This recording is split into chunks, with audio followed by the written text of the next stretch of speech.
Hello दोस्तों, आप सबों का अपने YouTube चैनल में स्वागत है। दोस्तों, आज के इस वीडियो में बताने वाला हूं कि रीजनिंग के प्रति मेरा क्या रवैया रहा। तो यदि रीजनिंग की बात किया जाए तो मुझे लगता है ये एसएससी के पैटर्न में, एसएससी हो, रेलवे हो, इन एग्जाम्स में सबसे बेस्ट यदि कोई सब्जेक्ट है तो रीजनिंग है। आप बोलोगे वो क्यों? रीजनिंग में रीजनिंग एक ऐसा चैप्टर है जिसमें आप कम से कम टाइम लगा के मैक्सिमम एफर्ट ले सकते हैं, ज़्यादा से ज़्यादा मार्क ले सकते हैं। तो उस हिसाब से ये मतलब सबसे बेस्ट है, क्योंकि कोई भी बच्चा इसे यदि एक बार थोड़ा सा ध्यान दे दे तो 2-3 महीना में रीजनिंग को आराम से वो अपने कंट्रोल में कर सकता है। और उसके बाद यदि वो डेली का आधा घंटा भी देता है ना रीजनिंग को, तो फिर वो रीजनिंग में पूरा पूरा नंबर उठा सकता है। तो सबसे बड़ा बात है रीजनिंग का यही फायदा। तो रीजनिंग को लेकर हमें क्या करना चाहिए? देखो, रीजनिंग रीजनिंग आसान है, कम एफर्ट में नंबर देता है। तो रीजनिंग के प्रति हमारा क्या रवैया रहना चाहिए? देखिए, रीजनिंग में क्या है कि सब कोई मार्क उठाता है, हर बच्चा का रीजनिंग में मार्क आता है। तो रीजनिंग पे कितना टाइम दिया जाए? ठीक है, मैं बोलता हूँ डेली आधा घंटा दोगे एक बार, अब पूरा बेसिक करने के बाद तो भी हो जाएगा। कोई कोई बोलते हैं रीजनिंग को हम टाइम नहीं देते हैं, रीजनिंग को हम टाइम नहीं देंगे, उसके अलावा दूसरे सब्जेक्ट को देंगे। तो उनका सबका अपना अपना रवैया है, बट लेकिन आप रीजनिंग को समय देने का क्या फ़ायदा है मैं बताता हूँ। यदि देखिए, यदि आप रीजनिंग को समय देते हैं ना, तो रीजनिंग के क्वेश्चन ऐसे ही आसान होते हैं। ठीक है, यदि आप डेली रीजनिंग का प्रैक्टिस कर रहे हो ना, तो आपका रिएक्शन क्विक होगा, यदि आप रीजनिंग के साथ समय बिताओगे तो आप जो क्वेश्चन देखते हैं आपका रिएक्शन क्विक होगा। उसकी वजह से क्या होगा कि टाइम बचत होगा। और ये जो टाइम बचत होगा, इसका प्रयोग आप मैथ के हार्ड क्वेश्चंस को करने में कर सकते हो। यही फायदा होता है। रीजनिंग प्रैक्टिस करने का एक ही मतलब है कि हमें समय बचाना है, वरना रीजनिंग हर किसी को आता है। तो इसलिए ये नहीं सोच के चलना है कि रीजनिंग तो आसान है, मॉक टेस्ट से ही हो जाएगा। नहीं, यदि आप वैसे करते हैं तो उससे क्या होगा कि आप का रिएक्शन थोड़ा स्लो होगा, जिसकी वजह से आपका टाइम वेस्ट होगा और वो टाइम बचत नहीं हो पाएगा। यही एक लॉस होता है रीजनिंग प्रैक्टिस ना करने का। तो मुझे लगता है कि सबको कम से कम आधा घंटा रीजनिंग प्रैक्टिस करना चाहिए। टाइम मैंने बता ही दिया, आधा घंटा। तो अप्रोच क्या होगा रीजनिंग का? सबसे पहले तो पीवाईपी लेना पड़ेगा। किसी भी एग्जाम का तैयारी करने का सबसे बेस्ट तरीका पीवाईपी ही होता है। पीवाईपी लगाओ, देखो, अटेम्प्ट करो, फिर देखो कि किस चैप्टर में आपको दिक्कत आ रही है, किस में ज़्यादा समय लग रहा है।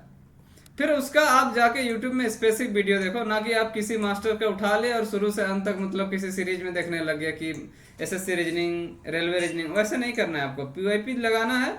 जहाँ समस्या आ रही है वहीं पे वार करना है और अपने जो है कमजोरी को दूर करना है। ठीक है, और ये तो हो गया, स्पेसिफिक वीडियो देख लिया। उसके बाद कोई भी एक बुक उठा के उस चैप्टर से रिलेटेड क्वेश्चंस प्रैक्टिस कर लिए। 200-300 क्वेश्चन प्रैक्टिस करने के बाद वो अपने पकड़ में आ जाएगा। फिर उसको टाइम टाइम पे महीना में एक बार रिवाइज कर लिया, बस बात खत्म। बिगिनर्स के लिए क्या होना चाहिए? आप जब शुरू ही कर रहे हो तो देखो, यदि आपके पास बहुत सारा समय है, ठीक है ना, यदि आपके पास समय है तो आप सबसे पहले क्या करो कि कोई भी एक बेसिक से बुक खरीद लो। ठीक है, या तो अरिहंत का या फिर एस चंद का, दो बुक आता है। तो इनका कोई भी बुक उठा लो, उसके बाद आप पीवाईपी ले लो।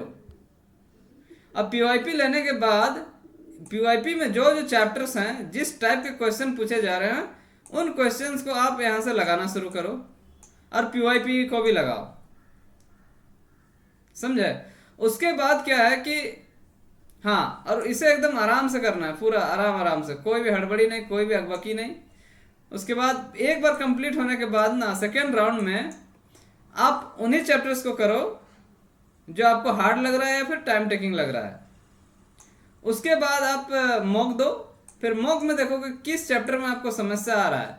रीजनिंग में एक ही समस्या आता है कि टाइम का, और कुछ क्वेश्चन होते हैं जो बनते नहीं हैं, जैसे सीरीज वगैरह, नंबर एनालॉजी वगैरह। अब कुछ, और मेन चीज़ है कि प्रैक्टिस ना करने से ना तो सिली मिस्टेक्स होते हैं, सिली मिस्टेक्स। तो रीजनिंग में प्रैक्टिस करने का एक ही है कि मतलब सिली मिस्टेक्स कम करने हैं, सिली मिस्टेक्स कम करना है, टाइम बचाना है।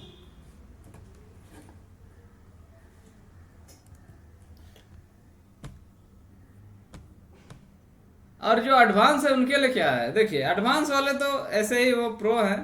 सबसे पहले तो आप मॉक दीजिए, उसमें आप अपना लूप होल का पता कीजिए, फिर उसी एकदम अपना आँख को उसी छेद पे एकदम लगा के रखना है कि आपका पॉइंट में कहाँ, मतलब कहाँ आप गिर रहे हैं।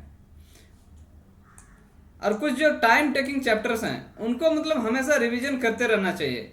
उसको आप रिवाइज करोगे तो क्या होगा कि आपका सिली मिस्टेक्स कम होंगे और टाइम बचेगा। तो यही है।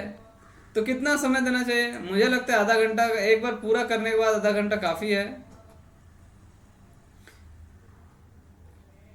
और कुछ सोर्स मैं बताता हूँ जो मुझे हेल्पफुल हुआ मेरे प्रिपरेशन के दौरान में। तो सबसे पहले है कि क्या है कि मतलब कम से कम 2 बार तो फुल रिवीजन होना चाहिए, ठीक है। हम्म। हाँ। और मतलब ये चीज़ है जो मैं ये सोर्स बता रहा हूँ, यदि आपको कम समय में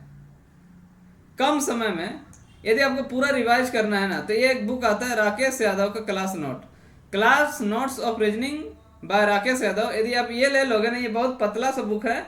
इसमें आप मतलब क्या कहूँ मैं, आप यदि पढ़ने बैठोगे ना तो एक दिन में ये बुक खत्म हो जाएगा। एक दिन में आप पूरा रिवीजन मतलब रीजनिंग खत्म कर सकते हो 4 या 5 घंटे में, ऐसे बुक है।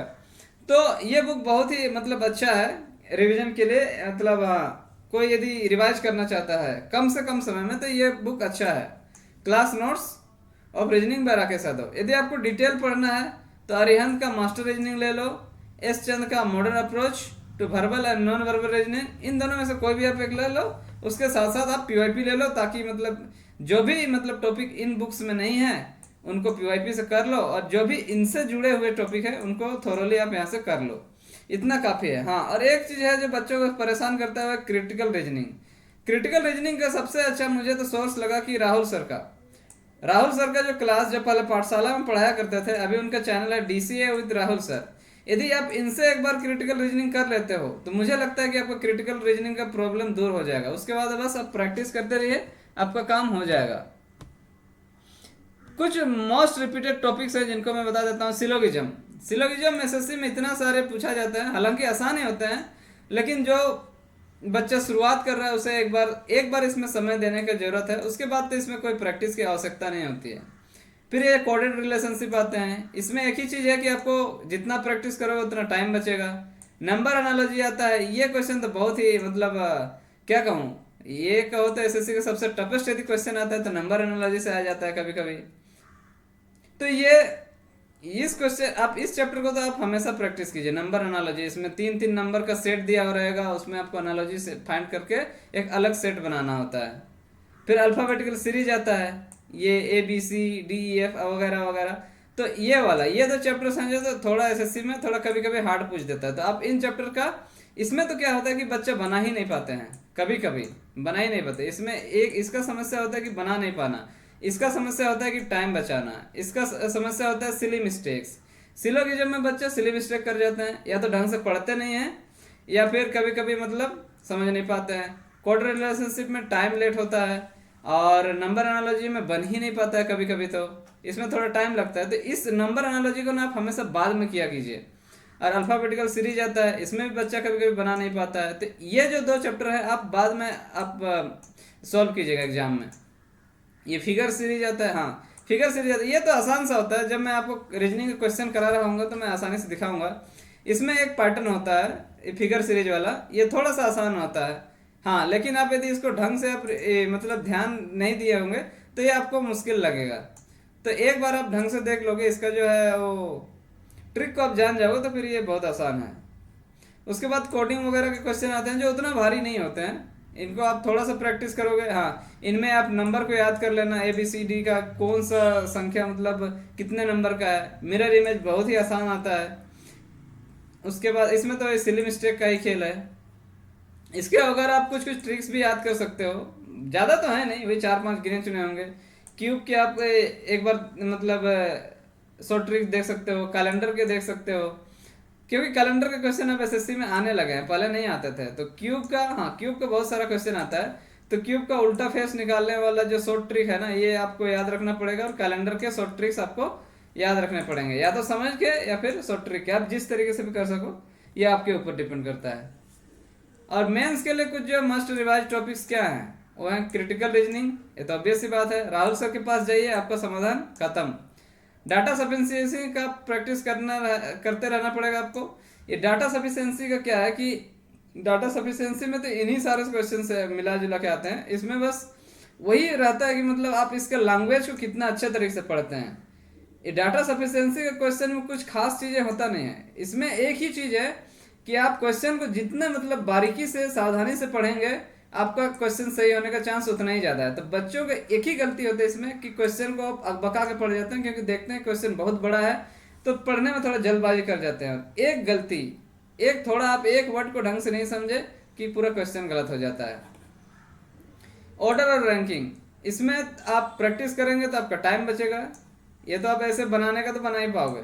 तो ये टाइम के लिए प्रैक्टिस करो, सिटिंग अरेंजमेंट टाइम के लिए प्रैक्टिस करो, ब्लड रिलेशन टाइम के लिए प्रैक्टिस करो, कोडिंग वाला भी क्वेश्चन कुछ कुछ आ जाते हैं, और नंबर एनालॉजी यस ये तो आपको करना ही करना है। और वर्ड फॉर्मेशन आप नया एसएससी में क्वेश्चन पूछा जा रहा है। खैर इसमें आप बहुत ज़्यादा कुछ नहीं कर सकते हो, बट हाँ कुछ कुछ आप प्रैक्टिस कर सकते हो, जिसकी वजह से क्या होगा कि हाँ कि मुझे एग्जाम में कैसे डील करना है वो आपको पता चल जाएगा। सिलोगिज्म, सिली मिस्टेक से बचना है। फिगर एनालॉजी ये मैं आपको बताने वाला हूँ, एक बहुत ही अच्छा सा ट्रिक्स होता है जिससे आप पता कर पाओगे। और ये तार्किक क्रम को निर्धारण वाला आता है कि मतलब आपको 4-5 वर्ड दिए रहेंगे, उन्हें एक ऑर्डर में सजाना होगा। तो ये सब कुछ है। हाँ बहुत ज़्यादा आपको इसमें समय देने की ज़रूरत नहीं है, आप डेली आधा घंटा दीजिए, आप रीजनिंग में आप मैक्सिमम नंबर उठा पाइएगा। हाँ इससे कम आप यदि दीजिएगा ना तो आपका हो सकता है आपका समय लॉस हो जाए, हो सकता है आप 2-4 कम क्वेश्चन बना पाओ, जिसकी वजह से एक क्वेश्चन में आप रीजनिंग में कम बना लेते हो तो आप बहुत पीछे चले जाते हो। धन्यवाद।